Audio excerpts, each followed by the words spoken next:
देशमुख यांच्या हा ठिकाणी सत्कार होतोय. रमेश गोपाळे तसेच मुन्नाबा सोनकर यांच्या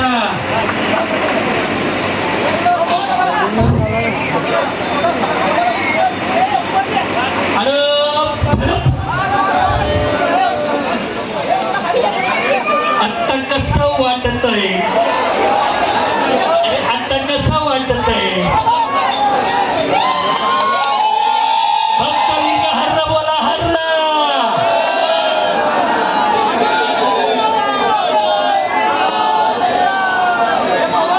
जय श्रीराम, जय श्रीराम. भक्तलिंग हर्र बोला हर्र. छत्रपती शिवाजी महाराज की, छत्रपती संभाजी महाराज की. आदरणीय विजय कुमार देशमुख मालकांचा, आदरणीय विजय कुमार देशमुख मालकांचा, आदरणीय किरण देशमुख मालकांचा. जय श्रीराम. प्रमोद काका मोरे लवकरात लवकर स्टेजवर यायचे. प्रमोद काका मोरे. रामकृष्ण हरी आणि तुतारीला पाठवलेले माघारी श्री विजय मालक देशमुख आपले महाराष्ट्र आपले संवाद साधतील.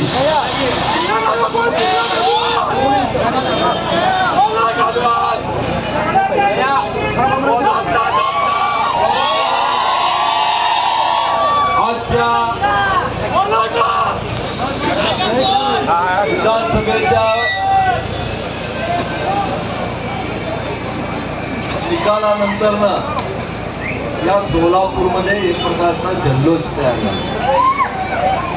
आपल्या सगळ्या युवकांनी आज इथं सगळे मिळून सकाळपासून जल्लोष चालू आहे. आपल्या सगळ्यांचं खरंच मी मनपूर्वक आभार मानतो. माझ्या मतदारसंघातल्या सगळ्या मतदारांचं मी खूप खूप आभारी आहे. तसंच ऋणी आहे. गेले 20 वर्ष झालं त्यांनी मला निवडून दिलं. पुन्हा एकदा पाचव्यांदा मला निवडून दिलं. त्यांचं आशीर्वाद, त्यांचं सहकार्य पाठीमागं माझ्या ठेवलं. आज आपल्या सगळ्या लोकांना सांगू इच्छितो, आपण शेवटी कामाने जिंकलं. आपल्या सगळ्या तुमचं सहकार्य आजपर्यंत कसं आमच्या पाठीमागे राहिलं, या पुढेही असं ताकदीनं तुम्ही पाठीमागे राहा. याच्यापेक्षा चांगलं काम आम्ही करून दाखवू आणि तुमच्या बरोबरही आम्ही शासन करणार आहोत. एवढं तुम्हाला सांगू इच्छितो. आजच्या आज या जिल्ह्याचा विकास आपल्याला माहित आहे. गेले 2.5 वर्ष आणि युती सरकार असताना 5 वर्ष, गेले 70 वर्ष, आपल्या 75 वर्ष होऊन गेले. या देशाचा स्वातंत्र्य विकास झाला नव्हता. पण या 7-7.5 वर्षामध्ये तुम्हाला विकास दिसायला लागला. देशाचे पंतप्रधान नरेंद्र मोदी 10 वर्ष पंतप्रधान झाले आणि तिसऱ्यांदा झाले पुन्हा एकदा. त्यांनी तुम्हाला आपल्या सगळ्यांना दाखवलं की विकास काय नाही. आपण सातत्यानं म्हणतो की मोदी म्हणजे विकास, विकास म्हणजे मोदी. ही ताकद अशीच तो पाठीमागे ठेवावं आणि आपल्या सगळ्यांचा आशीर्वाद, आपल्या सगळ्यांचं सहकार्य आमच्या पाठीमागे ठेवावं. एवढंच मी आज सगळ्यांना विनंती करतो. जय हिंद, जय महाराष्ट्र.